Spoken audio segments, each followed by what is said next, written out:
Ok. Alors bonne soirée à tout le monde. Le sujet que Rav Katan m'a demandé est un sujet qu'on a tous besoin. Parce qu'on veut tous, plutôt vanir va nigler, on a tous besoin d'avoir du bien qui est palpable. Et pas un bien qui est simplement spirituel, on veut qu'il se concrétise. Et donc de parler de bitachon, de la confiance en Dieu. Et bien sûr, on va faire dans notre... ce soir ensemble, on va faire la différence qu'il y a entre la confiance en Dieu et la foi en Dieu. Ce sont deux choses complètement différentes. À première vue, on pourrait penser que ça s'approche. Quelqu'un il peut dire je crois en une chose très fortement ou j'ai confiance en une chose très fortement. Ça a l'air d'être assez proche. Mais une fois quelqu'un était passé devant le rabbi au dollar qui travaillait à Wall Street, donc un homme d'affaires, et le rabbi lui a fait la remarque que tu sais la bénédiction qu'il y a sur le dollar, c'est grâce à ce qui est marqué dessus. Alors tout de suite il a compris le message du rabbi, il a dit oui, c'est marqué je crois en Dieu. Le rabbi dit non, pas du tout. Il n'a pas marqué I believe in God, I trust. J'ai confiance en Dieu. Et le rabbi lui dit, la différence entre la foi et la confiance, c'est une différence qui est aussi loin du ciel que de la terre. Il n'y a rien à voir entre les deux. A priori, si on n'approfondit pas le sujet, on a l'air de plutôt penser que ça s'approche énormément. Peut-être qu'on pourrait s'imaginer, je crois, c'est peut-être à 80%, et je suis sûr, j'ai confiance, peut-être c'est du 100%. Mais le rabbi n'est pas d'accord, parce que on peut dire Ani ma'amin be'emuna shlema. Je crois à 100%. Donc c'est pas une différence de pourcentage, et c'est non plus, ça ne s'arrête pas uniquement que la foi ça peut être dans la théorie, et que la confiance c'est uniquement lorsque la foi se met en pratique. On verra que si c'était ça, l'unique différence de la foi et de la confiance, le rabbi aurait jamais dit que la différence qu'il y a entre la foi et la confiance, c'est une différence du ciel et de la terre. Donc on va approfondir ça dans la suite du shiur. Puisque ce soir c'est le 24 Tevet, c'est la Iloula de l'Admor HaZaken, alors on va profiter ensemble d'une des lumières de l'Admor HaZaken dans ses Mahamarim Ktsarim, et qui nous montre très bien combien la Chassidoute nous éclaire dans notre Torah. C'est une lumière, quand on dit la lumière de la Chassidoute. On va prendre un exemple qui est directement lié au sujet de ce soir, qui est la confiance en Dieu, mais à travers la lumière de l'Admor HaZaken, puisque c'est à Iloula. Et on a beau être érudit dans toute la Torah, on peut connaître tout le Talmud, connaître tout le Talmud de Jérusalem, être très fort en Ashkafa, et on peut lire un passage pendant 80 ans, et de la Torah, que tout le monde connaît, et la Chassidoute, elle nous apporte sa lumière. Et sans la Chassidoute, cette partie de la Torah, comme beaucoup d'autres, sont obscures. Alors c'est pas pour rien que l'Admor HaZaken s'appelait Shneor. Il a éclairé nos vies dans la halacha et éclairé nos vies dans la Torah, de la profondeur de la Torah. Et c'est un très bon exemple qu'on va prendre sur le bitachon, sur un des sujets qui va être justement a priori une question sur le bitachon. Yaakov Avinu. Yaakov Avinu, c'est un des personnages, le Bechir Sheba Avot, le préféré de nos patriarches, qui nous pose une grande question à chaque fois qu'on parle de bitachon, parce que la Gemara va lui reprocher plusieurs fois. On peut voir dans Nedarim, page 39, on peut voir dans Sota, la Medvav, encore beaucoup de Gemarot à chaque fois qu'on reprend dans Sanhedrin, qu'on va voir bientôt, page 98, on voit que Yaakov, on lui reproche qu'il a eu peur quand il allait pour rencontrer dans Parashat Vayishlach Esav, Vayira Yaakov, et Yaakov il a eu peur, Vayetzerlo, il a eu peur de mourir, Dieu lui a fait les plus belles promesses, comme on va voir tout de suite, et pourtant il avait peur. Il dit, Shema Gara Machet. Peut-être qu'on a tous des erreurs, et il suffit qu'Akadosh Baruch Hu pense que cette erreur ne nous fait pas mériter la confiance en une bonne chose qui pourrait se passer pour nous, parce que peut-être ça ne va pas arriver à cause de notre erreur. Alors, le premier passage que je vais prendre avec vous, et qui va nous montrer comment l'Admor Hazaken et la Chassidut est indispensable dans nos vies. On a Parashat Vayetze que tout le monde connaît par cœur. Surtout les premières montées, tout le monde les connaît.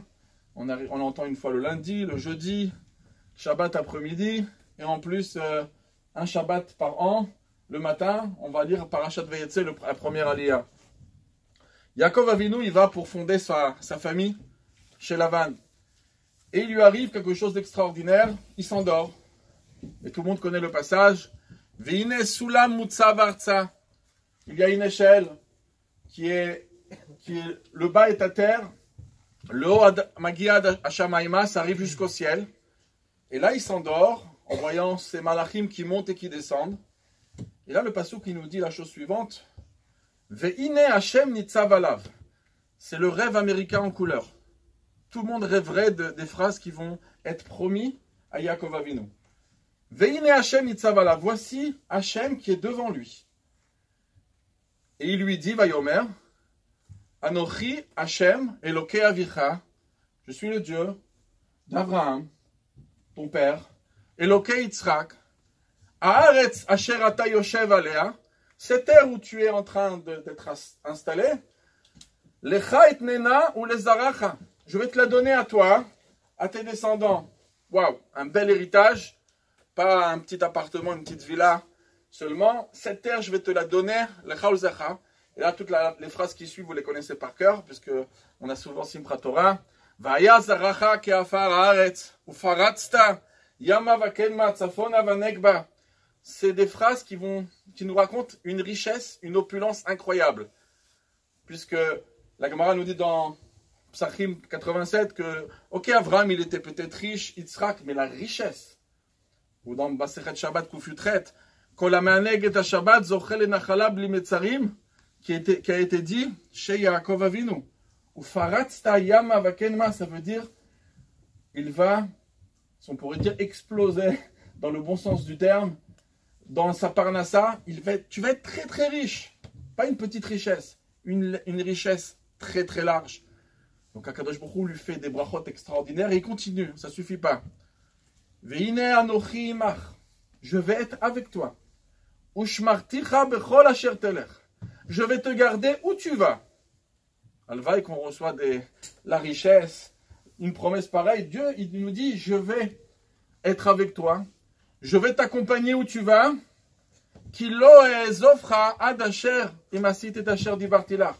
Je ne vais pas te lâcher d'une semelle jusqu'à que je vais accomplir tout ce que je t'ai promis. Waouh! Les plus belles brachot du monde. Et en plus, je vais te ramener. Vashivoticha et la Adama Azot. Et je vais te ramener. Donc Akadosh Baruch Hu lui dit, je suis avec toi. Tu vas avoir une richesse incroyable. Je vais t'accompagner et je ne vais pas te lâcher jusqu'à que je te ramène. Donc c'est extraordinaire. Et sur ce rêve extraordinaire, Yaakov se réveille. Et c'est marqué, Vaikat Yaakov. Et là, c'est extraordinaire, il dit, Achen yesh Hashem bamakom hazeh vanochi lo yadati. Il y a Akadosh Baruch Hu qui est là et je ne savais pas. C'est extraordinaire. Quelqu'un qui reçoit une nouvelle pareille et en plus là il est réveillé. Donc il ne dit pas c'est un rêve. Il dit Achen yesh Hashem bamakom hazeh. Donc il a bien compris que ce rêve était un vrai rêve, une vraie apparition divine avec des vraies promesses. Et d'un seul coup Yaakov il tremble. Vaïra Yaakov, il a pris peur.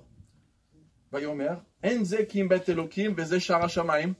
On est dans la maison de Dieu et c'est la porte du ciel. De quoi tu as peur? Le bon Dieu, il est là à côté de toi, il te fait les plus belles promesses du monde, il a peur.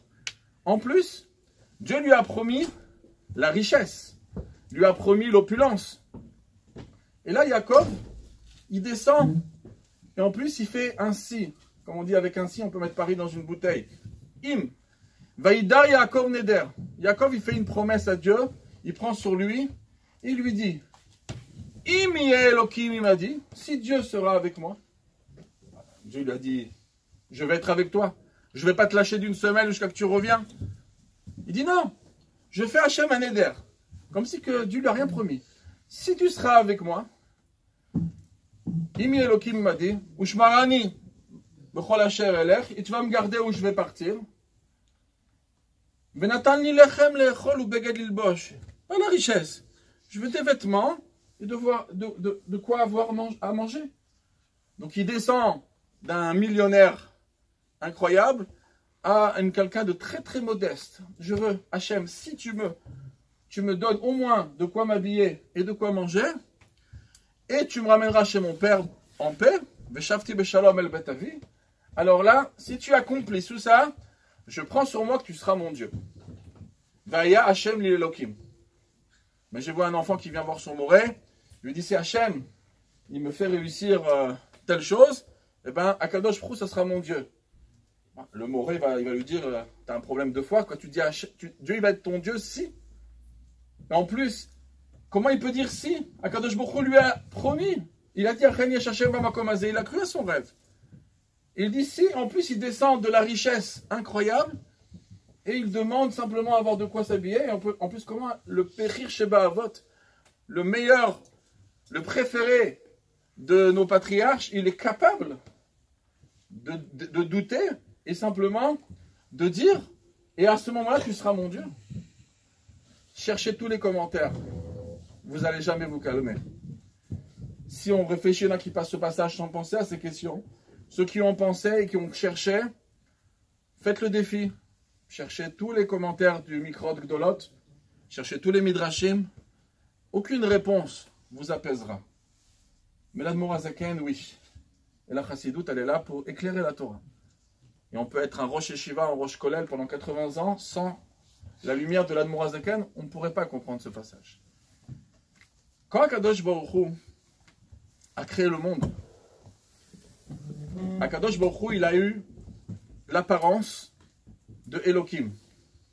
Il est venu en mode Elohim. Il y a mode avion, il y a plusieurs modes dans nos portables. Dieu il est venu en mode Elohim. Et il n'y a que Elohim qui parle. Vayomer Elohim, Yeyor, Vayomer Elohim, Tatsearetz Deshe. 32 fois. Donc Elohim, c'est bien le créateur du monde.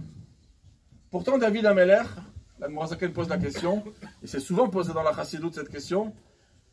David Ameler, il a l'air de s'embrouiller parce que à la fin de Tehilim, dans les Alléluia, il dit Ya'alelu et Shem Hashem ki utziva v'nivraou. Louez le nom de Yud-Ke Vav-Ke, pas Elohim, Yud-Ke Vav-Ke, car il a ordonné et il a créé. Alors qui c'est qui a créé? C'est Yud-Ke Vav-Ke ou Elohim? Il faut se décider. Quoi, David Ameler, il n'a pas lu Chumash Bereshit. Dans Chumash Bereshit, c'est marqué, c'est vrai qu'à la fin on dit Beyom Asot Hashem Elohim Erez Veshamayim. Mais concrètement, chaque étape de la création, 32 fois Elohim. Qu'est-ce qui se passe d'un seul coup? Il y a l'Elouet Shem Hashem qui utziva v'nivraou. Tu connais l'acteur ou tu connais pas l'acteur? La Chassidut vient répondre. L'Admor HaZaken nous répond la chose suivante.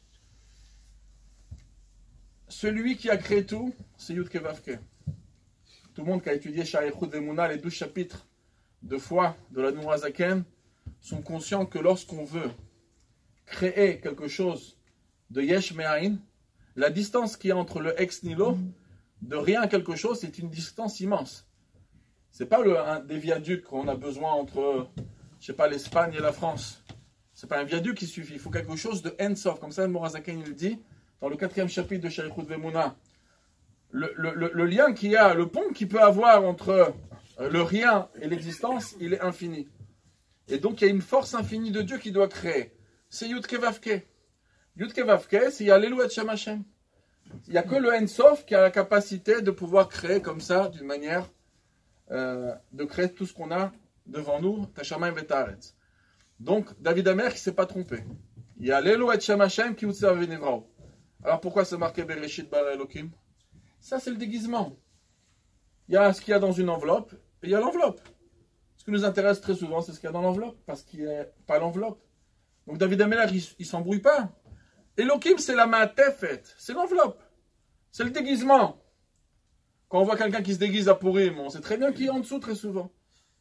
Et ça nous fait rire parce que bon, c'est le déguisement extérieur qui veut paraître, mais la personne, elle est là. Donc David Amelech, il sait, mais non, c'est Yud-Keh Vav-Keh qui a tout créé. Elohim, c'est le voilement, c'est l'étoffe, c'est le carton qui est extérieur.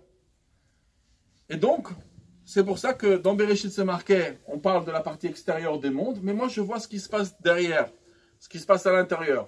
Et donc, il y a et Shem Hashem. Maintenant, Yaakov Avinu, qui c'est qui lui a fait toutes les promesses de la richesse? C'est pas Elohim, c'est Yud-Keh Vav-Keh.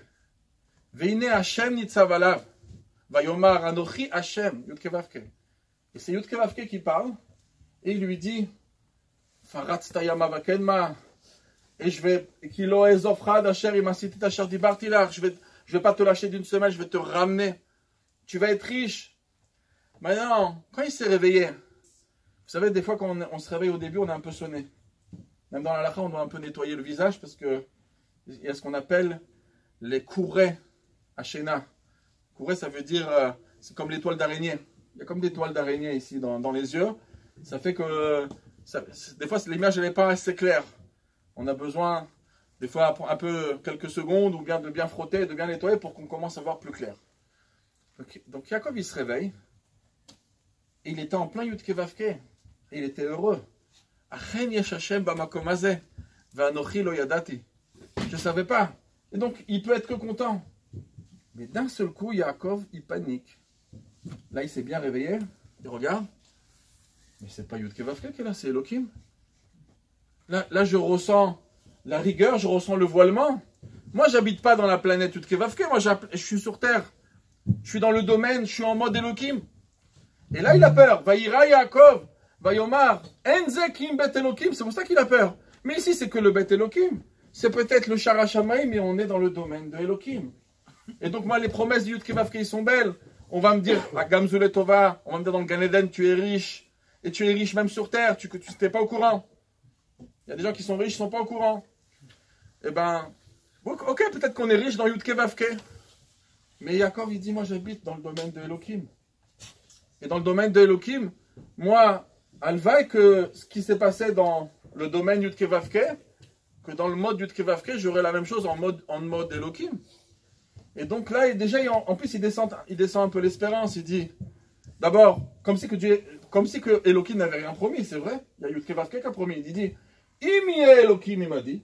Pas Im Yud-Keh Vav-Keh, il m'a dit. Si Elohim sera avec moi, et qui va me ramener, alors que Elohim il accepte de me donner des vêtements, de me donner à manger. Alors là, si ça se passe, eh ben, je commencerai à être d'accord peut-être avec mon futur descendant David Amelech, parce que peut-être que Hachem ou Elohim, c'est ça qu'il dit. Vaya Hachem li Elohim, pas que si ça se passe, eh ben tu seras mon Dieu. Non, il n'a pas conditionné que Hachem c'est son Dieu. Il a simplement dit, Vaya Hachem li l'Elohim, Yud-Keh Vav-Keh sera pour moi Elohim, comme on dit à la fin de Yom Kippour. Hachem ou Elohim. Donc si ça se passe bien pour lui, même dans le domaine d'Elohim, ça voudra dire qu'il n'y a pas une grande différence entre Hachem et Elohim. Et peut-être que Hachem c'est Elohim, comme la Chassout elle explique. Dans la semaine, dimanche, lundi, mardi, mercredi, jeudi, vendredi, on ressent beaucoup Elohim. C'est ce qu'on voit, c'est ce qu'on ressent dans la rue. Maintenant, quand Shabbat il rentre, Shabbat, dans les psukim, c'est marqué Shabbat l'Hachem. Shabbat pour Yud-Keh Vav-Keh. C'est vrai qu'on sort un petit peu du domaine de Elohim, on se met en mode Yud-Keh Vav-Keh. On étudie plus, on fait la tefila. Déjà la Torah, c'est Torah Hashem Tmima, c'est Torah Yud-Keh Vav-Keh. Donc on est en mode Kadosh, Shabbat l'Hachem. Et c'est pour ça que quand on fait Kiddush, on dit Vayechal Elohim. Dans le sens simple, c'est que Elohim, il a terminé de créer le monde. Dans la Chassidut, Vayechal Elohim, Elohim, il est terminé. On passe en mode Yud-Keh Vav-Keh. Maintenant, quand on est à Yom Kippour, on est en archi-mode Yud-Keh Vav-Keh. Parce que là, on est Lifnei Hashem Titaru. Là, on est devant Yud-Keh Vav-Keh. Et quand on arrive à l'année là, on est hyper Yud-Keh Vav-Keh. Et là, on crie très fortement. Et on dit à Hashem. Hashem fait en sorte que Hashem ou Elohim dimanche, lundi, mardi. Pourquoi on répète cette fois? C'est pas Hachem ou Elohim que Shabbat. On veut Hachem Elohim dimanche, on veut Hachem Elohim lundi, on veut Hachem Elohim mardi. C'est ça les 7 fois qu'on fait. C'est qu'on veut ressentir Hachem ou Elohim. On veut que, et c'est ce que Yaakov il a voulu, il a dit, ok, moi j'ai des promesses du Yud Kei Vav Kei, mais moi je veux qu'il y ait une synthèse, je veux une jonction, je veux que ça s'exprime. Ce qui se passe dans le domaine Yud Kei Vav Kei qui s'exprime dans Elohim. Et à ce moment-là, Vaya Shani Elohim. Donc voilà une manière que la Chassidoute, que la Morazaken nous éclaire sur un passage, qu'on peut le lire des centaines de fois. Sans cette lumière, on est complètement à côté. Et c'est ça que la Chassidoute elle fait. Et c'est pour ça qu'il faut énormément l'étudier. Dans la Eloula d'Admorazaken, la meilleure chose qu'on peut faire, c'est de dire merci Hachem que tu nous as envoyé des tzadikim de ce niveau-là. Et on va étudier encore plus de Tanya, encore plus de Chassidoute, parce qu'on a besoin de ça. Toute la Torah, elle a une autre lumière grâce à la Chassidoute. Mais en tout cas, c'est notre sujet. On est dans le sujet Bitachon. Mais Yaakov, donc, il s'inquiète. Il s'inquiète. Shema Garamachet. Alors, il faut comprendre, bon, alors si lui s'inquiète, alors nous, on ne va pas s'inquiéter. Donc, on a tous de quoi s'inquiéter. Si lui, il s'inquiète. Alors, c'est vrai qu'il y en a qui lui reprochent. Ok, on va dire que c'est un reproche. Nous, Yaakov, tu ne devais pas avoir d'inquiétude. Mais si lui, il a une inquiétude, bon, alors nous, Kalvachomer. Donc, si lui, il n'a pas eu le niveau, alors nous, on va avoir le niveau. C'est ça qu'on va essayer de comprendre. Lui, il s'est vraiment inquiété parce que dans le domaine du Yud Kei Vav Kei, tout se passe bien. Ki mimenu lo tetzeiraot, c'est marqué dans Echa. Donc, ça ne sort pas de mal. C'est toujours Gamzou le Tova, au Kol d'Achmana et Tavavid, comme le Rabbi l'explique, les différentes leshonotes de Nachoshim Gazou et de Rabbi Akiva. Mais dans le concret, dans le domaine de Elohim, ce n'est pas évident. Donc peut-être on a quoi de s'inquiéter. On est entré dans le Chumash Shemot. Le Chumash Shemot, il a des noms très populaires. Numéro 1, Shemot. Numéro 2, en français, l'Exode. Le livre de la Géoula, le livre de la délivrance, comme le Ramban écrit. On a aussi Sefer Shel Banim. On a Avot, et là on a les Banim. Mais on avait les parents, c'est Abraham, Isaac, Jacob, et là on a les enfants. Et les Shemot Bnei Israël. Et il y a un autre nom, moins connu. Le Sefer Hasheni, comme ça, le Bal Ilchot Dolot. Bal Ilchot Dolot, c'était Rab Shimon Kera, un des grands Rishonim, il dit, ce livre, il s'appelle Sefer Hasheni, tome 2. Il y a tome 1, il y a tome 2. Attention, vous allez rigoler, vous allez dire, c'est pas un chidouche, hein. Il y a tome 3, il y a tome 4, tome 5. D'accord? Non, pas du tout. Vaikra, c'est pas tome 3. Bamidbar, c'est pas tome 4. Il y a tome 1 et tome 2, c'est Bereshit et Shemot. Il y a 5 Rumashim. Si par exemple, je sais pas moi, quelqu'un il écrit plusieurs livres. Agatha Christie, elle a fait un livre, un c'est ça, l'autre c'est ça, c'est deux. Chaque fois c'est une autre mission d'Hercule Poirot. Ok? À chaque fois c'est quelque chose de nouveau. C'est pas parce qu'elle a fait 10 livres que c'est tome 1, tome 2. Donc il y a 5 Rumashim, c'est pas tome 1, tome 2, 33, il y a 5 Rumashim. Dieu il a écrit Bereshit, il a dit Bereshit, Dieu il a dit Shemot, Dieu il a dit Vaikra. Ok, ce créateur il nous a dit, il a écrit 5 bouquins. D'accord. Mais est-ce que Vaikra c'est tome 3? Non. Il y a Shemot qui est tome 2 et Bereshit qui est tome 1. Pourquoi Shemot c'est tome 2? Pourquoi c'est la suite de Bereshit? Alors, déjà, pourquoi d'abord c'est tome 2? Où je le vois que c'est tome 2? Parce que c'est marqué Ve'el et Shemot. On n'a pas un chumash qui dit Vav. On a Vaïdaber dans Bamidbar. Ok, c'est pas Vaïdaber, ça veut dire parler, ça veut pas dire et. On a Vaikra. C'est Vaikra. Il a appelé Moshe. On a Ele Advarim. Là, on n'a pas Ele Shemot Bnei Israël, on a Ve'ele Shemot Bnei Israël. Donc on est à la suite. On est le tome 2 du Chumash Bereshit. Et c'est pour ça que c'est marqué ici Ve'ele Shemot. Ça veut dire et. Tome 1, tome 2. Pourquoi? Parce que c'est quoi le Chumash Shemot? Vous savez, dans Shemot, on a la délivrance du peuple juif. On sort d'Égypte, c'est la délivrance de tout le peuple juif. Quand on prie tous les matins et qu'on fait Goël Israël dans notre Amida, 3 fois par jour, quand on parle à chaque fois dans les brachot de Gal Israël, il y a 2 pirouchim. Le sens le plus simple, avant de parler de Mashiach, de la délivrance générale qu'on attend, quand on fait Goël Israël, on demande à Hachem de nous sauver. On a peut-être un chèque qu'on a reçu de quelqu'un qui a fait tchouva, il est revenu. On a peut-être un problème de Chas v'Shalom, quelqu'un a un problème de santé, quelqu'un il cherche un chidour. On a tous besoin de délivrance personnelle. Quand on fait Gal Israël, la première chose qu'on demande, c'est Hachem, sauve-moi.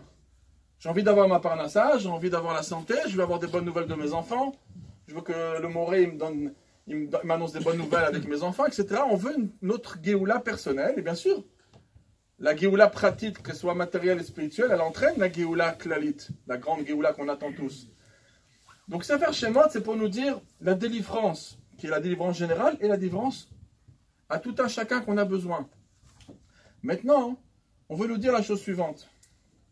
Tu as envie d'avoir la délivrance personnelle? On a tous envie de la délivrance personnelle. Quelqu'un qui veut tome 2, tu ne peux pas te permettre d'avoir le tome 2 sans avoir lu le tome 1. Et donc, c'est ça, Shemot. Shemot, c'est la délivrance.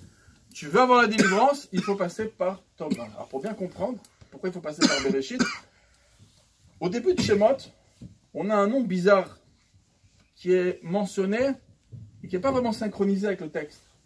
C'est le nom Yosef. 3 fois, il n'a pas l'air d'être à sa place. Pourquoi? Parce qu'il est marqué Ve'el les Shemot Bnei Israël, voici les enfants de Yaakov. Reuven, Shimon, Lévi, Yehuda, Issachar, Zvulun, Binyamin. Tout le monde connaît la liste. 11. Il n'a pas 11 enfants, il en a 12. On dit 11. Point. Après on nous dit Ve'Yosef aya b'Mitzrayim. Et Yosef habitait l'Égypte. Il n'a pas été mentionné comme le 12e enfant. Relisez les versets, vous allez voir, il est mentionné comme voici les enfants 1, 2, 3 jusqu'à 11. Et sachez que Yosef habitait l'Égypte. C'est comme si je dis voilà, tel monsieur, il a 3 fils, 1, 2, 3. Et sache que Napoléon habite là. Ok? Yosef était en Égypte. Donc déjà, le Yosef, il n'a pas l'air d'être en connexion avec les frères. C'est une mitziout. C'est quelque chose à part. Après encore, si on n'a pas compris le message, si on est dur d'oreille, ça arrive, eh bien Dieu, il nous répète. Vous n'avez pas rattrapé? Eh bien, je vous répète une deuxième fois, une deuxième couche. Vayamot, Yosef, vechol echav, vechol adoraou. Encore une fois. Yosef, il fait partie, ça fait partie de tous les frères. Pourquoi il est mentionné à part? Vayamot Yosef, vechol echav. Yosef est mort et tous ses frères. Et après, si on n'a pas encore, si le mot Yosef n'a pas assez sonné dans notre oreille, d'accord, on est vraiment sourd, alors là, on a le troisième pasouk. Vayakom melech chadash al Mitzrayim, asher lo yada et Yosef. Il y a un nouveau roi qui ne connaît pas Yosef. 3 fois. D'accord? Yehuda, on l'a vu une seule fois. Reuven, on l'a vu une seule fois au début. Mais là, Yosef, Yosef, Yosef. Et après, c'est quoi la suite? La suite, c'est la galère. C'est les problèmes qui arrivent. C'est Pharaon qui veut mettre une xéra. Avan itrakemalo. Venez, on va réfléchir quoi leur faire. Et il a xéra de jeter tous les premiers-nés. Et on va leur donner du travail. La servitude. La labeur, le travail. Donc, la galoute commence. Qu'est-ce qui se passe ici? C'est quoi Bereshit? Parce qu'on a des beaux pirouchim sur Bereshit, on en a des tonnes, on a plein d'explications. Mais c'est important de jamais s'embrouiller parce qu'il y a tellement de beaux enseignements de chaque paracha de Bereshit, j'en suis sûr que vous avez entendu des drachot sur chaque paracha. Mais il ne faut jamais oublier le sens simple. Bereshit, Dieu il tape sur la table et il vous dit c'est moi le boss. C'est pas un petit, hein, un big boss. C'est moi le patron. C'est moi qui a créé le ciel. C'est moi qui a créé la terre. L'air dans vos poumons, c'est moi. Vos gosses, c'est moi. Votre argent, c'est moi. Tout est moi. Ça c'est Bereshit. Il ne faut jamais l'oublier, le tome 1. Maintenant, pas simplement que moi j'ai créé tout ça. Dieu dit j'ai créé le monde. C'est moi le big boss. J'ai créé la vie, j'ai créé le ciel, la terre, l'oxygène. Tout m'appartient. Mais peut-être, comme certains Chas v'Shalom disent, comme c'est marqué dans le Tanar, Azav Hashem et Ta'aretz, ok, il a créé le monde, mais peut-être qu'il nous a laissé maintenant, c'est la jungle. C'est le livre de la jungle, chacun il fait ce qu'il veut. C'est moi qui le gère. J'ai un service après-vente. J'ai construit, j'ai créé, Vatam Echayet Kulam, et je maintiens. Et c'est moi qui gère tout. Du début à la fin. Et tous les malins qui essayent d'imaginer, qui peuvent peut-être modifier la route, modifier mes plans, non seulement que personne n'arrivera à modifier mes plans, mais par ironie, parce que Dieu il a de l'humour, par ironie, la personne qui va essayer de gêner, c'est lui qui va m'aider. Rien que par ironie. Regarde Pharaon, il veut tuer le libérateur, c'est lui qui le grandit sur ses genoux, il lui donne du Gerber tous les jours. C'est super. Donc, par ironie, Yosef, il fait des rêves. Il rêve d'être un vice-roi d'Égypte, d'être un grand. Et les frères, ils ne sont pas d'accord. Amalor timloch alenu, amashol timshol banu. Quand tu veux régner sur nous. Même Yaakov, il dit avon avo ani v'imecha. Donc, est-ce qu'ils ont cru que c'était un rêveur? Moi, si je rêve demain matin, je vous dis, j'ai rêvé que je suis Napoléon. Vous allez me dire la brioute, bonne santé. Ça ne va pas vous faire quoi que ce soit. Mais Yosef, pourquoi ils ont été... Pourquoi ça leur a fait du mal? Pourquoi ils ont eu peur? Pourquoi ils ont été prêts à tuer leur frère ou de le jeter dans un puits et de le vendre?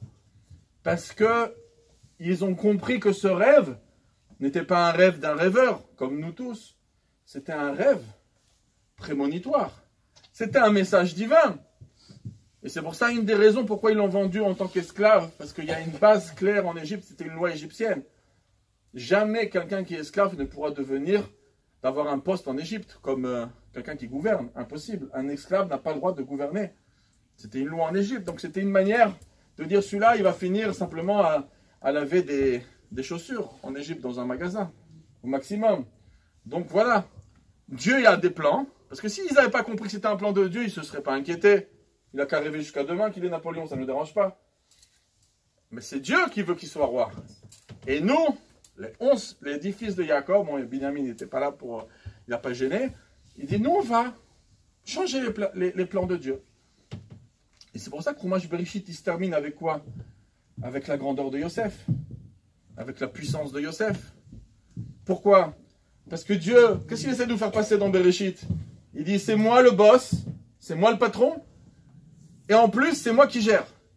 Et si vous rêvez m'empêcher de régner, moi je veux qu'il règne, Yosef. Vous voulez m'empêcher? C'est vous qui l'avez mis en première place.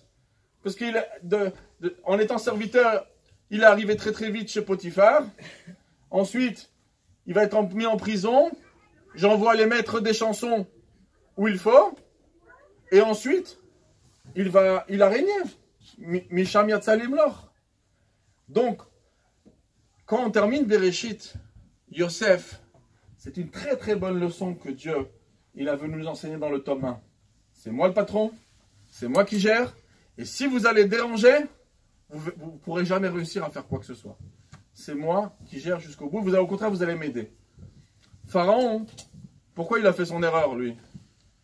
Il veut jeter les premiers-nés pour ne pas avoir de libérateur, parce qu'ils ont vu qu'il y avait un libérateur. Il n'a pas compris. Il n'a pas compris Yosef, allez l'écouter Yosef. Vayakom melech hadash asher lo yada et Yosef. Maintenant, après cette préface, on peut comprendre pourquoi Hachem il nous parle de Yosef. Il aurait pu nous le mettre dans le même paquet. Non. Ve Yosef aya b'Mitzrayim, vayamot Yosef v'chol echav, vayakom melech hadash asher lo yada et Yosef. Pourquoi 3 fois? Parce que vous savez, quand on fait un tome 1, quand on arrive au tome 2, d'accord? Même à Hollywood, ils ont compris ça.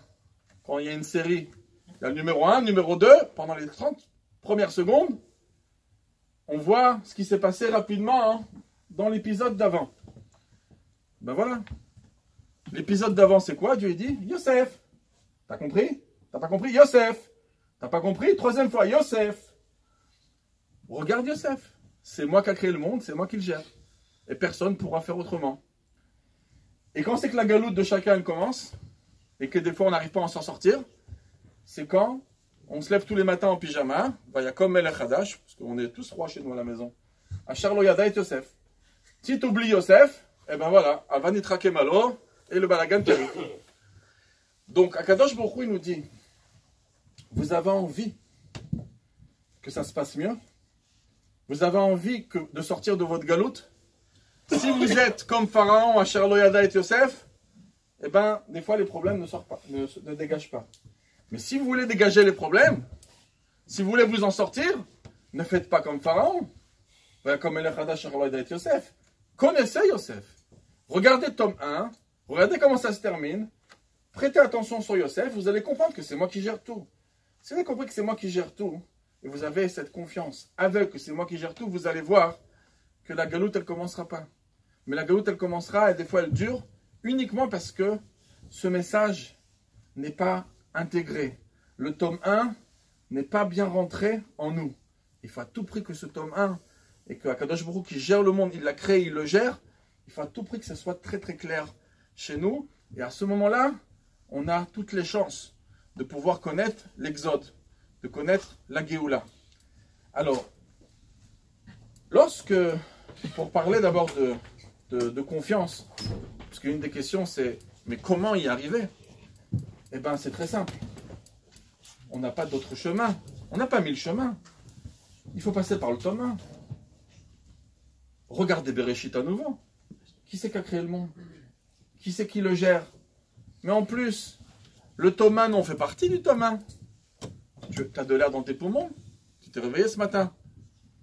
Dieu, il t'a... Baruch Hashem, tu as dormi dans un lit, tout chaud, etc. Très souvent, pas à m'arrêter sur des gens qui ont des xérotes, etc. spéciales. D'abord, le rov des gens. On s'est réveillé le matin, ça fait des années qu'Hachem il s'occupe de nous, et comme si que quoi, qu'Hachem il va d'un seul coup changer d'attitude. Donc déjà regardons notre passé, mais regardons que c'est Dieu le Créateur. Et c'est que cette manière de voir et de ne pas jamais oublier Yosef, c'est que quand on va y a Yosef, que la galoute, elle peut continuer et durer. Maintenant, c'est quoi la différence d'abord entre la confiance et la foi? Le Rabbi a l'air de les séparer, mais complètement. C'est rien à voir. Pour lui, c'est très proche. Alors, le Rav Yitzhak Abrabanel, qui était un conseiller du roi d'Espagne, lui, il dit un machal très très simple pour bien comprendre la nuance qu'il y a entre la foi et la confiance. La différence, elle est énorme.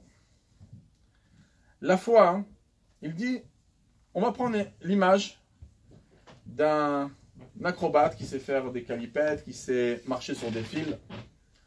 Et ce qu'il va faire, il va arriver devant un grand public, il va mettre une corde sur une falaise, sur une montagne, vers une autre montagne. Il y a un ravin en dessous de 150 mètres, que des cailloux. Et maintenant il dit, regardez, il a un public en dessous de 100 personnes. Et Rav Yitzhak Abrabanel, il dit, voilà ce qu'il va dire. Est-ce que vous croyez que je vais réussir à marcher de la montagne à l'autre avec 150 mètres en dessous et un ravin? Il n'y a pas de trucage, hein, c'est des cailloux. Donc la chute est fatale. La personne ne va pas s'en sortir. Bon, les gens ils disent, bon, celui-là, il doit s'y connaître quand même. Parce que c'est pas tous les jours qu'on voit quelqu'un qui est prêt à marcher sur un fil entre deux montagnes et rien en dessous. Bon, on a un petit peu, on va dire, un petit peu confiance, mais pas vraiment. On s'inquiète, hein, ça fait peur, un monsieur en train de marcher qui a rien en dessous. Et il le fait une fois, 2 fois, 3 fois, 4 fois, 5 fois, 10 fois. Ça y est, on est tranquille. Là, on le voit, on est avec notre coca, pieds croisés, etc. Il marche comme il marche dans la synagogue, il se promène là-bas, sur son fil. Aucune faute, aucun suspense. Ça y est, il le fait vraiment comme un pro. Maintenant, il nous dit, maintenant on va passer à une autre étape. J'ai mon fils de 5 ans, je le mets sur mes épaules. Vous avez confiance que je réussis? Bon, un peu d'arsum, un peu de suspense qui commence à monter, un peu d'inquiétude, parce qu'il y a un enfant de 5 ans sur le dos. C'est pas le nôtre, mais c'est quand même un enfant. Et il marche 1 fois, 2 fois, 3 fois, 10 fois, 15 fois, 20 fois. Un pro! Il fait ça tellement facilement, il fait presque du jogging sur son fil. Il fait ça tellement facilement que il dit maintenant, ça fait déjà 20 fois que je le fais. Vous pariez que je peux faire 21 fois avec mon gosse? Ah, tout le monde, bien sûr. Moi, je parie 1000 €. Tous à payer 1000 €, je vais réussir une 21 fois avec mon gosse. Il dit, ok, donc vous êtes sûr, vous avez confiance? Oui. Ok, mais petite nuance. Qui c'est qui me donne son fils? Pas le mien. Je vais prendre votre fils de 5 ans sur mon dos. Et là, sueur froide, transpiration. Tout le monde commence à mettre l'argent un peu dans la poche. Et plus personne ne s'avance, qu'on a confiance en quoi que ce soit.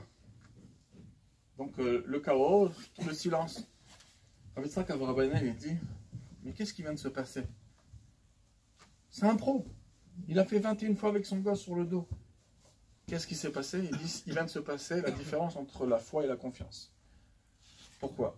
Si vous cherchez dans le Tanakh ou dans Teilim, vous verrez que à chaque fois qu'on parle de bitachon, très souvent, je ne dis pas à chaque fois, on va dire beaucoup de fois, le mot bitachon est très attaché au mot cœur. Petach libi b'Hashem, viftechu levafrem, nachon libi l'Hashem, nachon libi betach b'Hashem. Le cœur avec la confiance. La émouna, la foi, comme on sait dans la chassidoute, c'est quelque chose qui dépasse l'entendement. On n'a aucun problème de faire kidouche devant France-Brésil. Pas de problème. La télé est allumée, ça ne dérange pas. Un voleur, il est capable de dire Hachem, fais en sorte que la police ne m'attrape pas sur mon cou. Et vraiment, il prie Hachem. Et il est au conscient, il n'a pas besoin d'être un gaon, hein. Il sait très bien que c'est marqué l'Otignov 2 fois dans la Torah, minimum. Avec au moins Parashat Yitro et Vayetranan, il le connaît. Donc, l'Otignov, et pourtant, il demande de l'aide, qu'il ne se fasse pas attraper. Pourquoi? Parce que la foi, hein, c'est pas quelque chose de logique, c'est au-dessus de la logique. Alors c'est quoi le pshat de Roé Emouna qu'on parle souvent dans la chassidoute? C'est que la Emouna, elle doit rentrer dans notre intellect. Elle doit nous pénétrer. Non, c'est pas possible. Si tu crois que Dieu, c'est lui qui va peut-être t'aider, tu dois penser que cette foi, elle est contradictoire avec le vol. Ça va pas ensemble. Donc, c'est quoi une Emouna Shlema? Une Emouna Shlema, parce qu'on est tous croyants, fils de croyants. Mais ça, c'est avec un radar qu'on a spécial qui attrape les objets non identifiés. Comme c'est marqué dans le Yutret Yutet de Tania, on a la Chokhma du Nefesh Elokit qui est capable de localiser Dieu. Et donc on sent qu'il est là, c'est au-dessus du Sechel, on peut faire des choses contradictoires, ça ne change pas. Ça, c'est notre Darga de Chokhma, de la sagesse, qui est capable d'être un radar et qui attrape ces ondes non identifiées. Et c'est quoi le travail? Le travail, c'est que cette Emouna pénètre notre esprit, notre intelligence, notre faculté intellectuelle. Il faut que ça rentre à l'intérieur. Donc une Emouna Shlema, c'est qu'au niveau de l'intellect, j'ai complètement fait pénétrer ma foi. Quand cette personne, elle a marché avec, tout seul sur le fil ou avec son fils, un aller-retour, eh ben, c'était pas lui-même qui était touché, c'était son intelligence. Ça veut dire qu'au niveau de son esprit, la personne, elle a acquis assez de preuves que cette personne, c'est un professionnel. Et il est capable de marcher sur un fil avec son fils sur les épaules. Donc au niveau intellectuel, il a un 100 sur 100. Et vraiment, les gens étaient prêts à parier 1000 € qu'il allait réussir une 21e fois. Mais quand c'est mon fils, et bien là, hein, c'est un peu différent, parce que c'est pas que l'intellectuel. Quand c'est mon fils, ça me touche dans mon être intérieur. C'est qui mon être intérieur? Dans la Chassidut, on explique que le Sechel, l'intelligence, les facultés Chokhma Binadat, c'est pas réellement, c'est des Kochot HaNefesh qui sont déjà moi-même, mais c'est pas encore à l'intérieur de moi. Bessach HaKol, le Sechel, c'est un outil avec quoi je peux attraper des données, comprendre, approfondir des choses. Mais moi-même, c'est mes sentiments. Vous connaissez toutes les sikhot du Rabbi extraordinaire sur Ki Adam et Tzasadeh, que ça représente les midot, ça représente les sentiments, mais l'homme, c'est plutôt l'intelligence. Non, mais le sentiment, c'est moi-même. C'est pour ça que de changer une idée, si quelqu'un il est objectif, on peut changer une idée à quelqu'un, on lui prouve qu'il s'est trompé. Mais de changer un sentiment, c'est très dur de raciner, parce que ça, c'est moi. Mon enfant, ça me touche directement dans mon cœur. Vous savez, quelqu'un, il roule le matin, il allume la radio, France Info, 8 h du matin, etc. En Indonésie, un tremblement de terre suivi d'un tsunami. Il y a déjà 300 personnes ont péri, des milliers de gens sans maison, et les chiffres ne font qu'augmenter. Bon, ça nous a bougé un petit cil, à peine. Hein. J'espère que la prochaine nouvelle, elle sera un peu plus intéressante. Peut-être que le Bitcoin, il a monté, je ne sais pas, quelque chose d'intéressant. Non. Bon, c'est passé. Le soir, quand on revient à la maison, même pas en rêve, on va se rappeler de dire à sa femme, t'as entendu ce qui s'est passé ce matin en Indonésie? On oublie. Bon, c'est des milliers de gens en problème. Bon, quand c'était les tours jumelles, c'est New York, Manhattan. On s'identifie un peu avec Manhattan ici sur les tricots.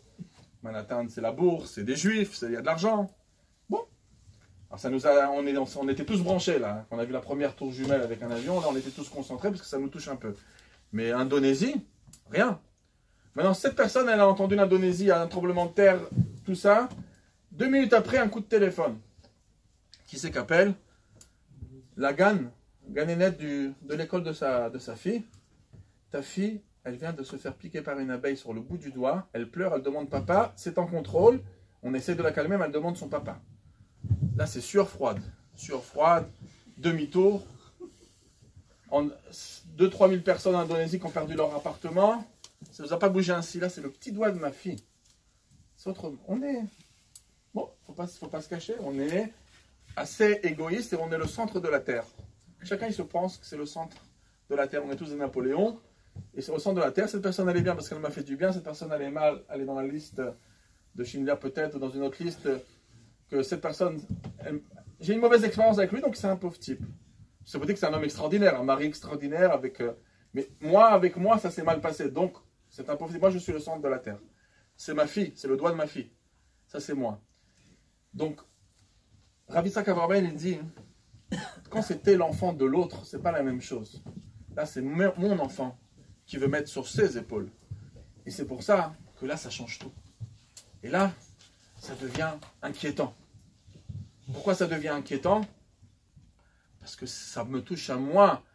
Toutes les preuves, mais il a fait 100 preuves, il a un 100 sur 100. Mais le 100 sur 100, il est sur quoi? Il est sur le côté intellectuel. Mais mon cœur personnel n'a pas encore été touché, il n'a même pas fait 1%. C'est pour ça que moi j'hésite et je ne veux pas. Parce qu'il n'a pas gagné du tout mon cœur, il a gagné mon esprit. C'est ça que le rabbi il a voulu dire à cette personne quand il est passé devant le dollar.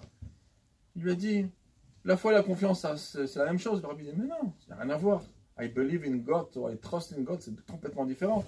C'est la différence entre le ciel et la terre. La différence qu'il y a entre l'intellect et les sentiments, c'est 2 mondes différents, c'est le ciel et la terre. C'est pas du tout la même chose, ça n'a rien à voir. Vous vous rappelez, vous avez sûrement entendu dans Africaton cette sikha qui nous avait tous bouleversés dans les années 91 du rabbi. Où le rabbi nous dit le 28 Nissan, j'ai fait tout ce que je pouvais pour amener le Mashiach, etc. Maintenant, Kaviachol, je lève les bras, maintenant je donne, c'est à vous d'amener. Il faut une personne ou 2 ou 3 qui vont demander vraiment Mashiach pour de vrai. Quand on a eu cette sikha, on se rappelle, on était là, on se rappelle tous. Mais Chabad, elle était en effervescence. On était une boule atomique qui allait exploser. On était là, chaud. Sauf qui peut, ceux qui sont devant nous. On était chaud bouillant. Et on s'est tous réunis. Il y a eu des réunions à Sinaï, il y a eu des réunions partout. On était là, dans le monde entier, on était chaud. Et quelqu'un, il passe devant le rabbi. Quelques jours après, il fait Rabbi, ta sikha, elle a fait un carton. Bon, il a utilisé d'autres termes, mais ta sikha, elle a éclaté. Les gens, ils sont... Ça y est. Le rabbi a dit, lo naga velo paga. Elle vous a même pas effrolé. Ceux qui connaissent le terme, il n'y a pas marqué dans ce... Quand ils ont été matfis, cette expression, il n'y a pas de mékorot. Des fois, on envoie, il y a des mékorot, ils n'ont pas su, mais il y a un bon accord que moi j'aurais mis. C'est Choulin, page 18. Quand on fait la shrita, alors il y a le terme naga et le terme paga. C'est que dans la gorge, il y a au-dessus de la trachée ici, il y a une sorte de tabat, comme une bague un peu plus épaisse. Et la shrita doit se passer avant. Maintenant, c'est marqué paga berosh hakova, c'est kasher. Naga berosh hakova, c'est problématique. Paga, ça veut dire, c'est pas rentrer dedans. Paga, c'est en face. C'est être proche, être en face. Ça, c'est le terme en hébreu paga. Quand c'est marqué vaïvgeu bo malach elokim, il ne va pas rentrer, les malachim ne l'ont pas rentré dedans, il les a rencontrés. C'était en face. Mais naga, c'est vraiment pénétration. Naga berosh hakova, la shrita, les psula. Paga berosh hakova, c'est juste avant Saba.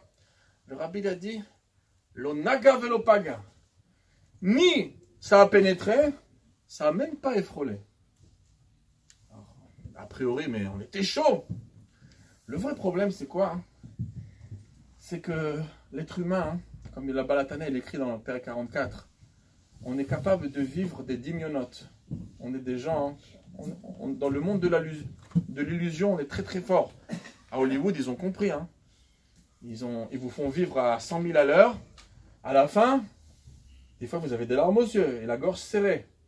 En plus, j'avais tellement de peine pour cet acteur qui est mort. Pourquoi le champion il est mort à la fin du combat de boxe, etc. On a la gorge serrée comme ça. Pourquoi on l'a tué? Il vient de faire 100 000 $ pour cette scène. Et nous, on est en train de pleurer. Pourquoi? Parce qu'il va très bien. Il s'est levé juste après. Il a encaissé un super chèque parce qu'il a super bien joué, etc.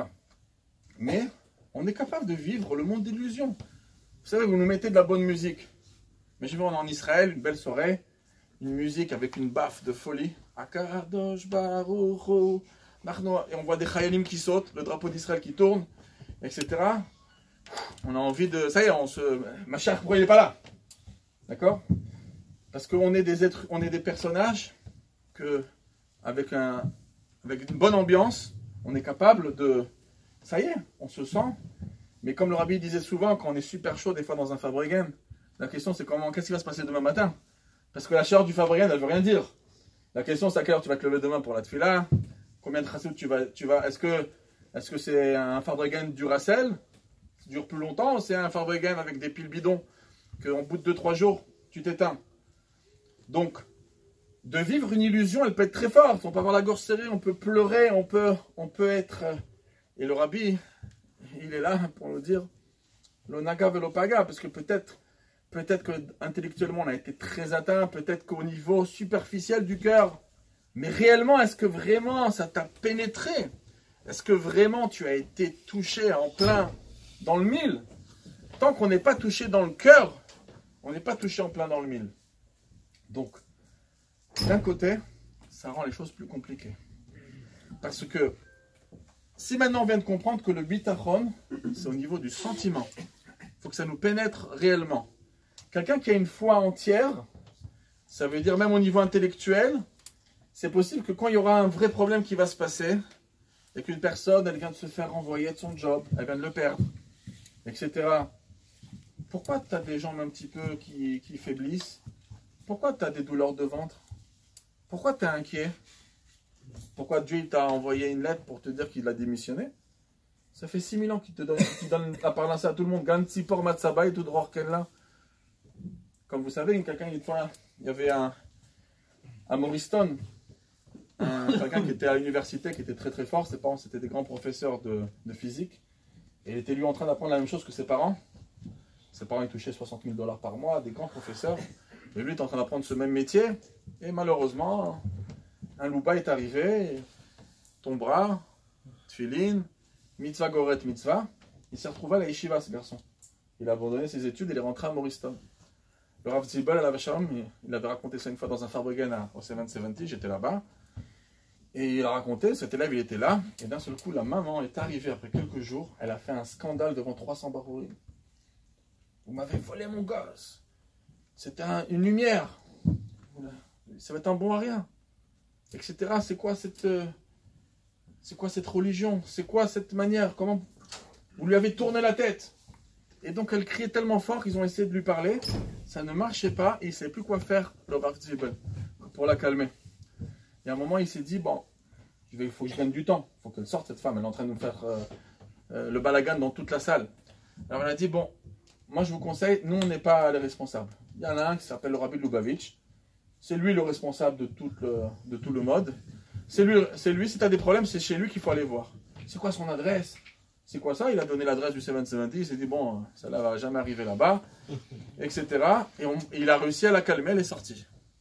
Maintenant, elle n'a pas lâché le coup. C'était les années 80. Elle est partie. Elle a demandé un rendez-vous. C'est dans 2 mois. Ok, pas de problème. Dans 2 mois, je m'arme de patience. Et elle arrive.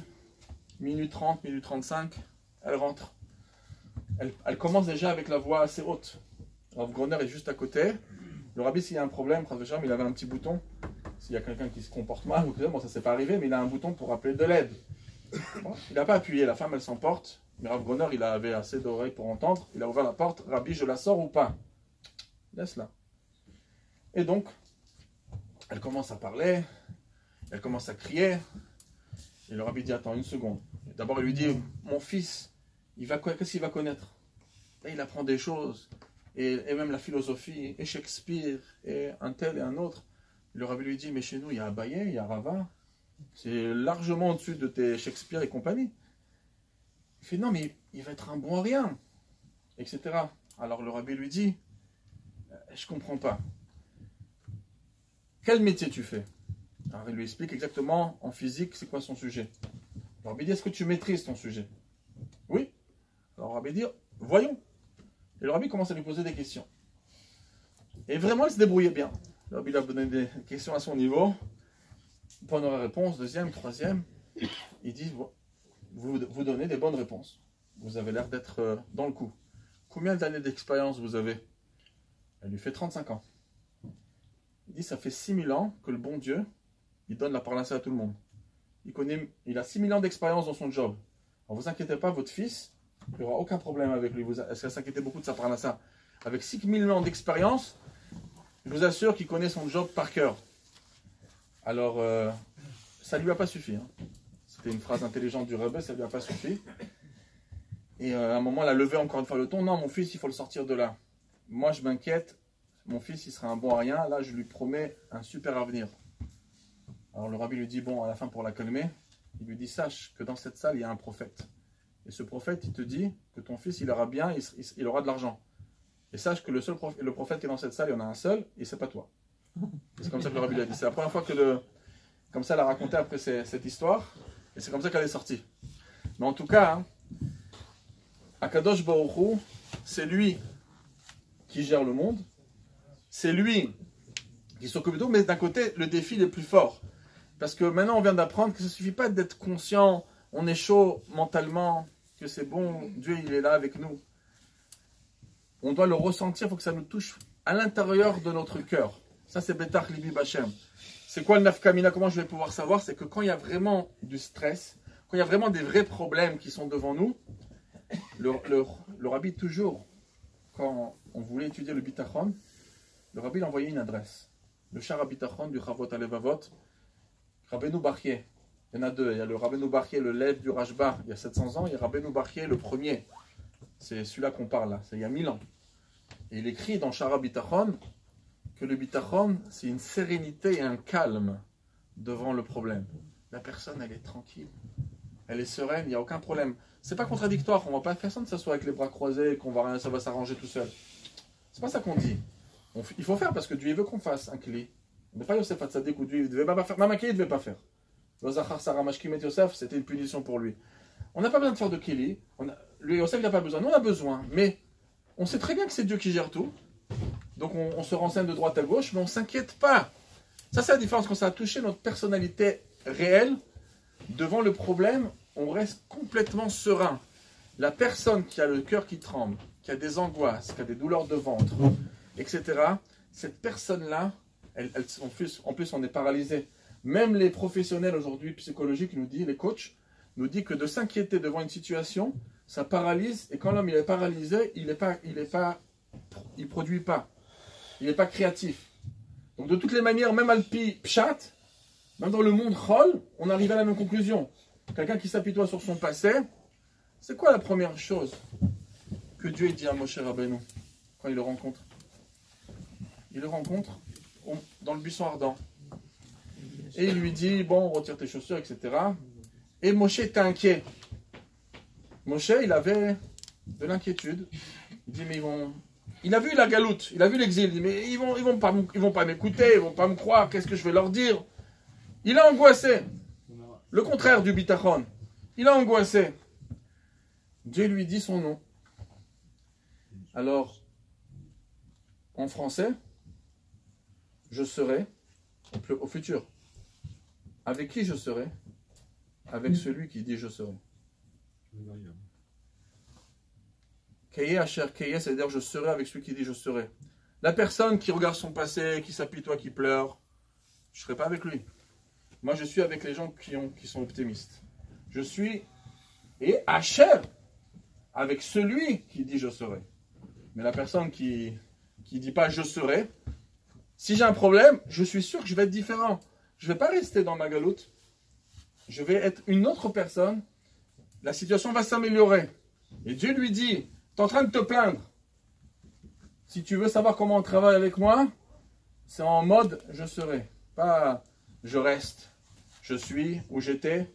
C'est ce que tu vas être. Et tout peut changer avec le moral. Si tu dis je serai avec toi, Bémet.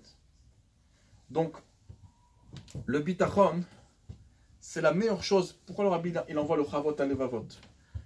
Le chavot à levavot, il est très différent des autres shittot dans le monde du moussar. Et pourtant, le chavot c'est un makor le plus puissant, le plus ancien qu'on a sur le bitachon. Il préfère des mekorot de 60 ans, 70 ans. Le Rav Dessler ou différents rabbanim, qu'ils ont une grande question. Ils disent, mais qui te dit que ça sera mieux? Toi, t'as un problème financier. Qui te dit que ça sera mieux? T'as confiance. Ok. Tu peux avoir confiance que Dieu, il est capable de te sortir du problème, c'est clair. L'ia kesef, vili azav amarachem. L'argent, elle appartient à Dieu, la santé, elle appartient à Dieu. C'est lui qui gère. Tu te rappelles de Yosef. T'es pas comme Paro, Asher, Zachar et Yosef. T'as les idées claires. Mais peut-être que Dieu ne veut pas. En fait, ça, il pose la question. Peut-être que Dieu ne veut pas. C'est ce que toi, tu veux. Et peut-être même s'il veut, mais peut-être que tu ne le mérites pas. Comme c'est marqué chez Yaakov Avinu, chez Magara Machet. Bizarre cette Gemara. Magara Machet. Prenons un exemple, ça a amené au moins 4 fois dans la Gemara, comme je vous ai dit tout à l'heure. Prenons un seul endroit. Sanhedrin, page 98b. Là-bas, la Gemara, elle dit quoi? Elle parle de Mashiach. Rabbi Yochanan, il dit, j'ai hyper envie que Mashiach vienne, mais je ne veux pas assister. Yete velo achamine. Bon. Parce qu'il y a aussi peut-être des choses de Gog ou Magog et compagnie, ça peut faire peur. Donc il dit, Yete qu'il vienne, velo achamine, mais je ne veux pas voir. Amar Rabba, Rabba la même chose. Yete, qu'il vienne, velo achamine, mais je ne veux pas assister, je vais me cacher. Quand il a le chamboulement, tout s'est bien passé. Le changement, la passation s'est bien passée. Macron est parti, etc. Les gilets jaunes de Ikono Libiat HaMashiach l'ont dégagé. Et donc, il arrive. Et là je viens. Là, je suis prêt à assister. Yete velo achamine. Mais par contre, il y a un, Rav Yosef. Lui, il nous fait un peu de fierté. Pas Karav Katan. Mais Rav Yosef, il nous dit, Yete, qui viennent, vachamine. Je veux voir. Je veux tellement le voir que je suis prêt, je rêve même de voir. J'aimerais bien me trouver à côté de l'ombre des excréments de l'âne du Mashiach. Il dit tellement que je veux Mashiach qui vienne, je suis prêt rien qu'à voir l'ombre des excréments de l'âne de Mashiach. Et après, Abaye il dit à Rava, mais attends, mais pourquoi toi, à son maître, il lui dit, mais pourquoi tu dis qu'ils viennent et tu n'as pas envie d'assister? C'est quoi ton problème? C'est marqué clairement. Dans Yomot HaMashiach, il y a peut-être des épreuves, mais si on veut être sauvé des épreuves, il y a 2 recettes. Il faut être Osek Batorah, étudier la Torah, et faire beaucoup de tzaka. Osek Batorah Begmut Chasadim, Nitzol Michevlo Shel Mashiach. Toi, Rabat, t'es l'as des as au niveau de la Torah. Vous vous rappelez, le Malach Hamet, il n'a pas réussi à le tuer. Le Gamar Poumé Begirsa, comme on dit au début du Tanya. Le Psyk Pouma Begirsa, il ne s'arrêtait pas d'étudier une sonde. De quoi t'as peur? Alors il dit, Sheva Gara Machet. Et là, il amène, parce que Rav Yaakov Baridi, il amène sur Yaakov Avinu. Il dit, voilà Yaakov Avinu. Vaïra Yaakov, Vaïetzerlo, il avait peur de Esav, et pourtant Dieu lui avait dit clairement, Ushmarticha Bechol Asher Teler, Vashivoticha. Alors pourquoi il a eu peur? Parce que Shema Gara Machet, moi aussi j'ai peur d'avoir des erreurs. Alors, une des questions que le rabbi pose quelque part, il dit, mais dans une des sikhot, je ne comprends pas. Mais Rabat, il ne s'arrête pas une seconde d'étudier la Torah. Il est parfait, c'est quoi Gamar? Quelle faute? Shema Gara Machet, il n'a pas le temps de faire des fautes, il n'arrête pas une seconde. Rabat. Donc Bémet, il pose la bonne question. Il lui dit, mais de quoi tu as peur? Tu es au sec Batorah Moutrasaï, mais tu n'arrêtes pas une seconde. En plus, de quelle faute il parle? Il ne fait pas de faute, lui. C'est quoi Shema Gara Machet? De peur que la faute. Quelle faute? Pourquoi on dit la faute? Avec un et comme si on est au courant de laquelle? Si au moins il aurait marqué Shema Garam Chataim. Peut-être que nos fautes vont entraîner que Dieu ne veut pas nous faire ce qu'on attend. Alors ça c'est plus logique. Peut-être des fautes. Ou au moins nous dire la faute en nous disant quelle faute? Là on dit Shema Garam Achet. Le Achet avec un S c'est la faute connue. Quelle faute? Alors il n'y a que le Rebbe qui a la réponse à cette question. Parce que c'est quoi Garam Achet? Quelle faute? La faute de ne pas y croire. C'est ça que le Chovat il se pose la question. Rav Dessler il dit mais peut-être tu ne mérites pas. peut-être tu as des erreurs. Qui te dit que tu vas recevoir ce que tu vas... Qu'est-ce qui te fait mériter que ta parnassa va s'améliorer? Peut-être tu ne mérites pas, peut-être tu as plein d'erreurs. Il dit, la foi, la confiance elle-même, le bitachon, pas la foi. Hein. C'est pour ça que c'est plus dur, il faut que ça soit vraiment dans le cœur. Le bitachon, c'est lui le keli que ça se passe. Même si tu as des erreurs, mais le fait que tu as à ce niveau, de pas simplement être d'accord intellectuellement que Dieu c'est lui le créateur et c'est lui qui gère le monde et c'est lui qui va tout arranger et qu'il a capacité de le faire et qui va sûrement le faire, mais tu le ressens dans ton cœur. C'est un niveau. Mais si tu arrives à ça, c'est ça qui va te faire mériter. Même si tu as des erreurs, cette chose-là, elle va te permettre d'obtenir ce que tu veux. Et quelqu'un qui n'a pas ça, c'est quoi? C'est Shema Gara Machet. C'est ça l'erreur, de ne pas avoir confiance. Ça veut dire, moi, un rabbin, lui dit, ton sek bator moutra sadim. Ok. Mais même si quelqu'un étudie la Torah à fond, il fait beaucoup de tzedaka, etc., c'est pas encore joué, c'est quoi sa hashkafa, sa manière de ressentir et de voir. Il dit, moi, je veux que ma chère vienne, mais je ne veux pas assister parce que pour que tout se passe bien pour moi, il faut que je sois serein. Et moi, je ne sais pas comment je vais réagir devant certaines épreuves, si je vais avoir le bitachon ou pas. C'est pour ça qu'il n'y a pas besoin de dire c'est quelle faute, parce que c'est de ça qu'on parle. Tu t'inquiètes, et pourquoi je m'inquiète? Shema Gara Machet, quelle faute? Ben, c'est ça qu'on parle. C'est ça de ne pas avoir confiance. C'est ça l'erreur. Mais si on a confiance totale, eh ben, c'est évident. Alors c'est vrai que quand des fois il y a des choses qui se passent dans le passé, eh ben, quand c'est du passé, on dit Gamzul et Tova, on dit, des fois on peut dire Dayana Emet, etc. Mais quand c'est pas encore passé, le juif il a le niveau d'atteindre, et même si Yaakov Avinu, il a eu, lui c'est normal, la Chazot elle dit, c'est pas qu'il a eu des erreurs. Mais comme j'ai dit au tout début du shiur, il y avait le domaine de Yudke Vavke, il y a le domaine de Elohim. Lui s'inquiétait que dans le domaine de Yudke Vavke, ça se passe aussi, dans le domaine de Elohim, ça se passe exactement comme le domaine de Yudke Vavke. Mais à la fin, ça s'est passé. Il est revenu. Esav ne lui a pas touché. Et concrètement, même dans le domaine de mode Archi Elohim, qui est Ervat Haaretz, l'Égypte, on ne peut pas s'imaginer plus Elohim qu'en Égypte, le voilement total, Yaakov a vécu ses meilleures années. Donc concrètement, les promesses de Yudke Vavke se sont réalisées dans le domaine de Elohim.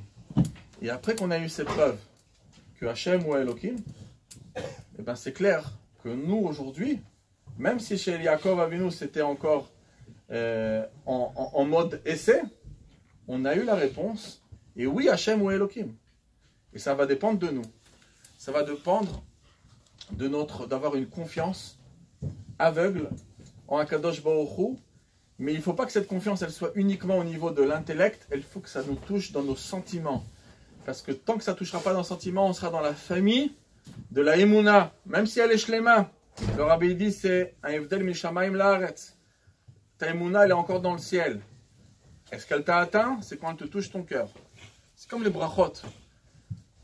Quand Dieu donne beaucoup de brachot, qu'est-ce que c'est marqué dans la Torah? Au bas où que la brachot elle ve'isigucha. Les brachot, des fois, ils peuvent rester là-bas, dans l'air, dans un bureau. Ça s'arrête quelque part. Tu veux que les brachot, ils te touchent en plein mille. Il faut que ça rentre dans ton compte en banque, il faut que ça rentre dans ta poche, etc. Tu veux que ça arrive chez toi? Eh bien, toi, cette émouna, il faut qu'elle arrive chez toi. Si tu envoies cette lettre qui s'appelle La foi en Dieu, Yosef Hatzadik, le tome 1, Bereshit, tu l'envoies à la bonne adresse dans ton cœur, ben tu verras que l'argent arrivera dans ta poche. Mais si ça reste là-bas, tu ne peux pas savoir comment ça peut se terminer. Donc la force du bitachon, c'est justement que les choses se passent dans le Olam Hazeh Gashmi, dans le domaine de Elohim. On a la capacité à 100% d'arriver à ce niveau-là. Et je vais terminer avec une question qu'on pourrait se poser ce soir. J'en parlerai un peu plus demain dans un shiur sur Mashiach. Mais c'est bien sûr lié directement avec la confiance. Parce que c'est la Géoula pratique qu'on attend, une délivrance personnelle et une délivrance générale.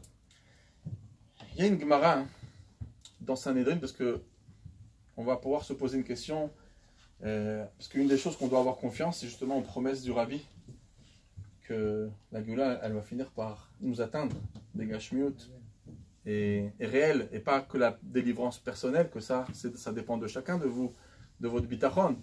Mais on a besoin d'une délivrance aussi générale, on attend que le Mashiach arrive. Le Rabbi nous l'a promis. Maintenant, il s'est quand même passé un gros voilement, le 3 Tammuz en 1994, Tafshinun Dalet. On est tous d'accord qu'il y a un voilement, on peut penser comme ça, comme on veut, on est tous d'accord qu'il y a un gros voilement. Le mode Elohim, il est bien en place. Et donc, il y a une Gemara, dans ma Masechet Sanhedrin, page 38. La Gemara, elle raconte que Rabbi Yehuda Nassif était en train de faire un Fabregen. Pourquoi je dis un Fabregen? Parce que, vous allez voir, il était assis, il avait Rabbi Chia à côté de lui, et il avait les deux fils de Rabbi Chia. Deux jeunes lumières, 17 ans, 18 ans, deux jeunes garçons, de ses enfants qui étaient là. Et Rabbi Yehuda Nassif attendait qu'ils disent un petit mot de Torah. Mais ils étaient gênés. Ils avaient honte, ils étaient coincés. Rabbi Yehuda Nassif, il est là. On peut parler devant Rabbi Yehuda Nassif. Ils étaient coincés. Alors Rabbi Yehuda Nassif, il dit Agavra Chamra Dardeki. Ajoutez-leur un petit peu de vin à ces petits jeunes pour qu'ils se décoincent, comme ça Rachid dit. Donc c'est un Fabregen. Rajoutez-leur un peu de vin, surtout le vin de l'époque était très fort. Si on ne le coupait pas avec de l'eau, c'était très fort. Donc il dit, mettez-leur de vin et là, ils vont parler. Et là, il commence à parler. Le vin a fait son effet. Et là, il prend la parole, mais il parle d'une prophétie. C'est un vin qui a bien marché. Et une prophétie, c'est quoi la prophétie? Vous savez que Rabbi Yehuda Nassif, c'est un descendant direct de David HaMelech. Vous savez que quand on fait Birkat Levana, on dit David Melech Sel Chavekayam. Pourquoi David il est vivant?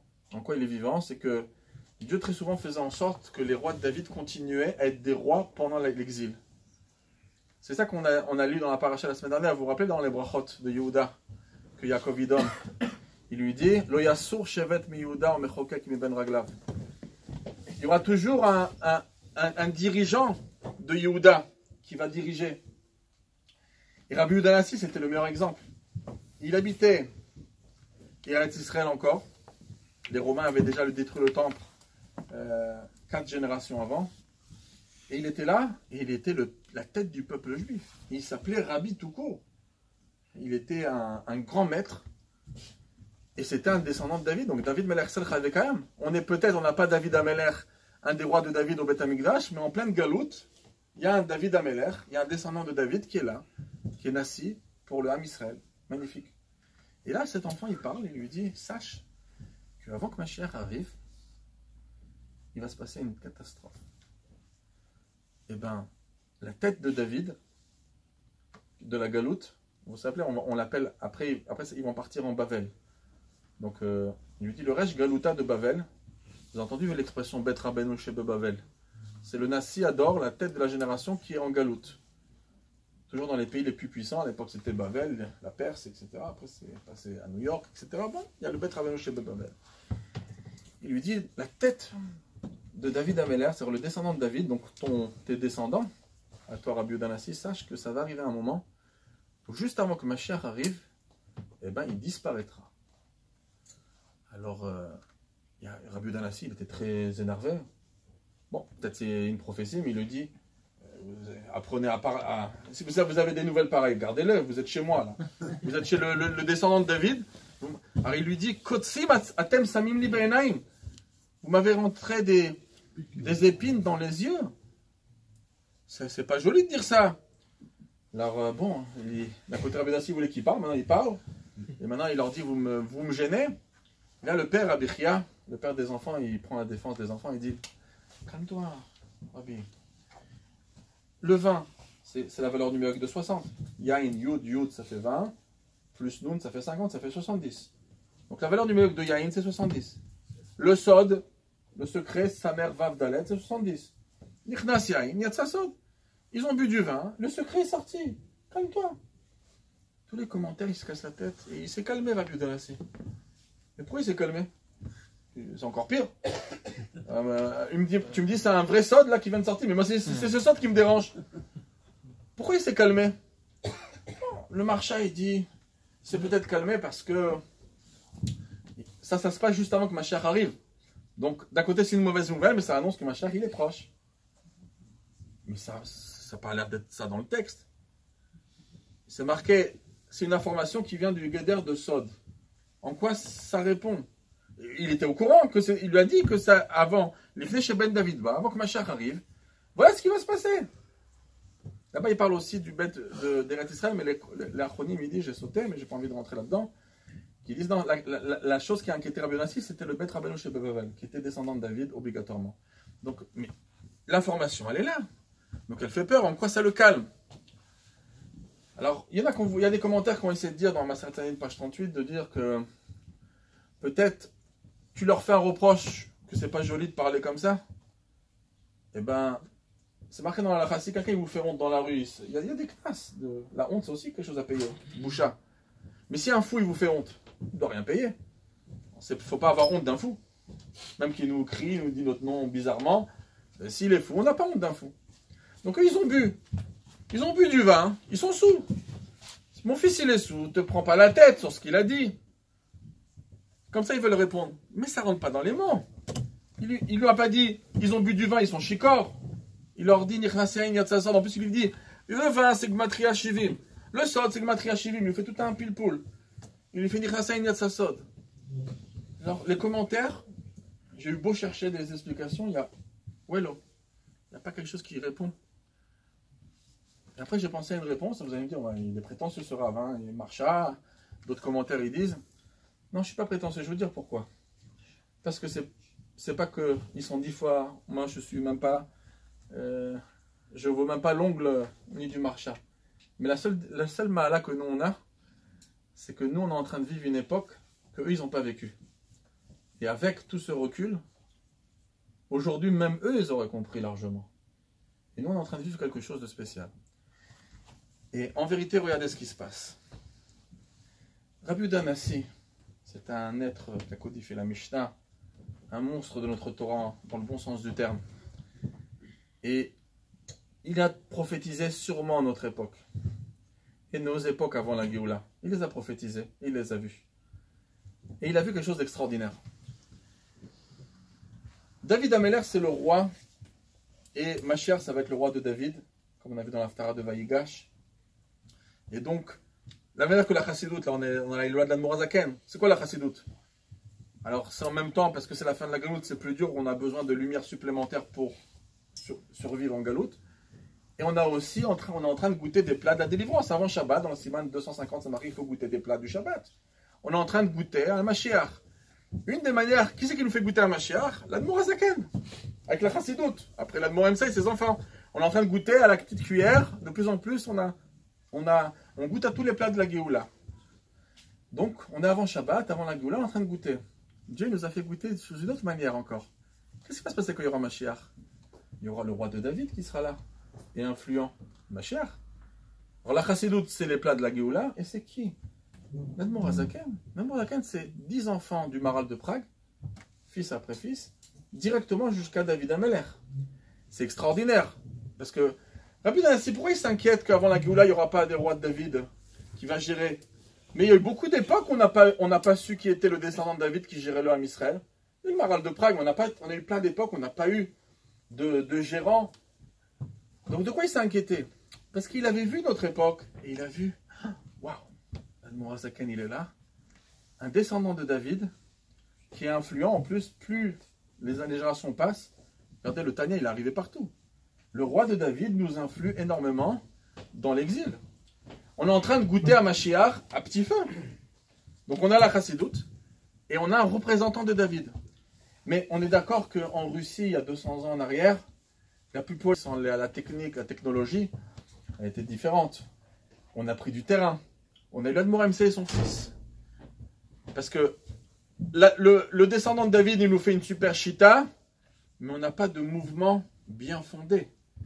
Qui c'est qui achète la ville de Lubavitch? Qui c'est qui fonde Lubavitch, la ville de Lubavitch? Et plus de 100 ans, on va habiter là-bas. La Chassidut Chabad va habiter c'est l'Admor Emtsai. Donc là, ça commence à prendre. On a une chita, la shkafa de David Ameller de la Galoute, et on a une maison, un endroit où on va commencer à monter la chita, la façon de Chabad. Et le Tzemar Tzedek, ceux qui étudient ces Sfarim et ceux qui savent avec qui il était en contact, c'est incroyable. La Chassidut, elle prend une puissance, elle est en train de s'étendre et elle prend des positions très très puissantes. Et ça continue, ça ne s'arrête pas. Le Rabbi Marash, le Rabbi Rachab, là, c'est l'industrie. L'industrie Chabad Lubavitch, Mad in Lubavitch. C'est quoi? C'est la yeshiva. Tous les shluchim là que vous avez dans le monde entier qui sont en train de faire des choses extraordinaires, c'est quoi?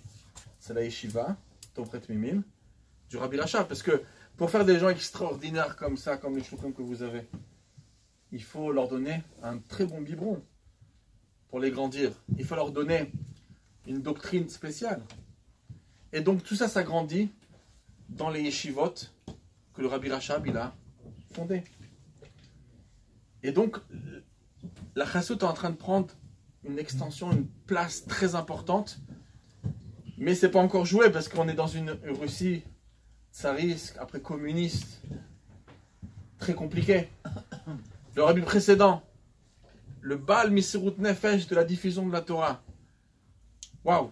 Et il arrive à New York. Pays des possibilités. Mais c'est pas pour lui. C'est la préparation. Vient le Rabbi. Et là, Rabbi Danassi, il est heureux. Il voit tout ça, mais David Ameller revient. Les descendants de David sont là.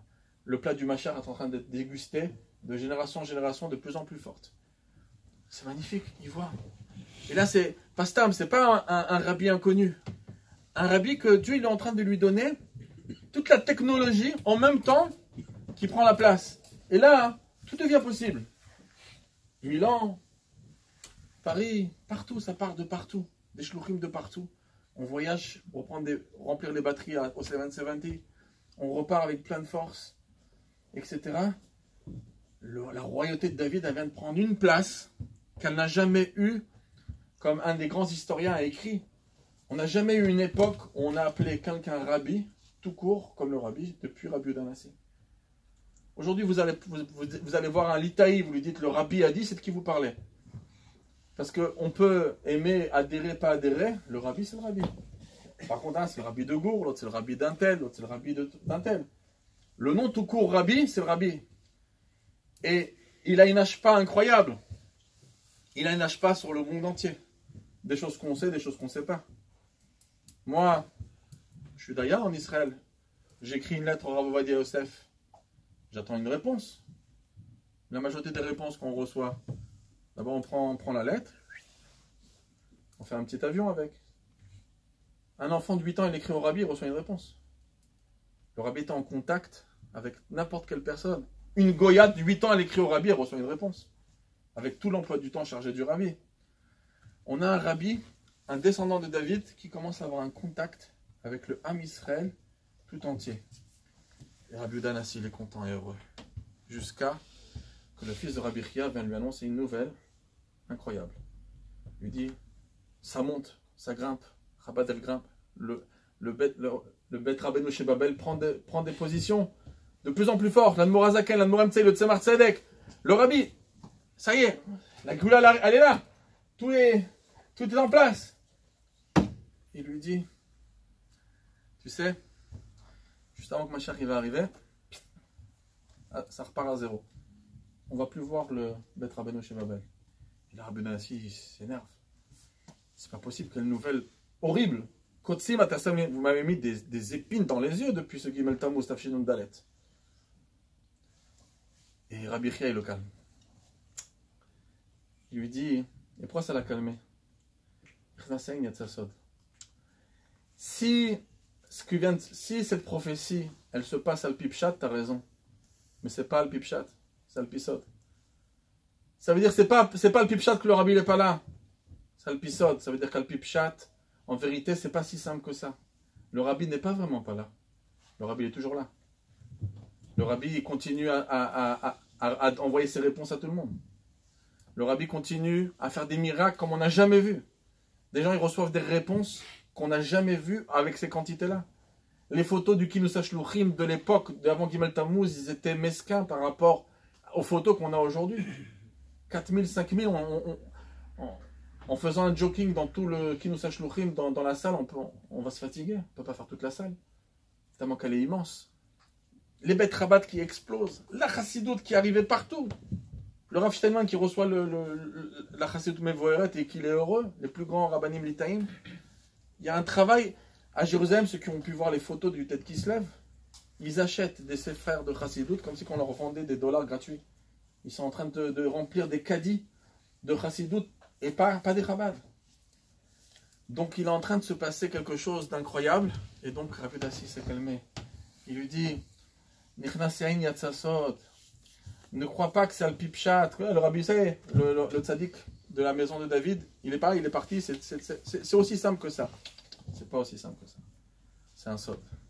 C'est pas le pipchat. Si ça aurait été le pipchat, ça aurait été très grave. Mais c'est un sod, donc c'est pas kepshuto. On est en train de parler d'un secret. Donc, il est soi-disant pas là. Mais donc, il n'y a rien à s'inquiéter. Rabbi Dassi s'est calmé. Et ça aussi, ça fait partie le bitachon qu'on a appris ce soir, qu'on doit avoir dans nos vies personnelles. Et que le bitachon, c'est pas simplement intellectuel, il faut que ça rentre dans notre cœur. Et que même dans le mode Elohim, dans le domaine de Elohim, tout peut bien se passer. De la même manière, pour la Géoula Shlema qu'on attend, et les promesses du Rabbi qu'on attend, alors il y a de quoi avoir Kotsim Beinaim, mais le père de Rabbi Chia a calmé. C'est pas Kipshuto, le Rabbi est avec nous, le Rabbi nous amènera jusqu'à qu'on arrive Kipshuto à la Géoula Shlema. Amen.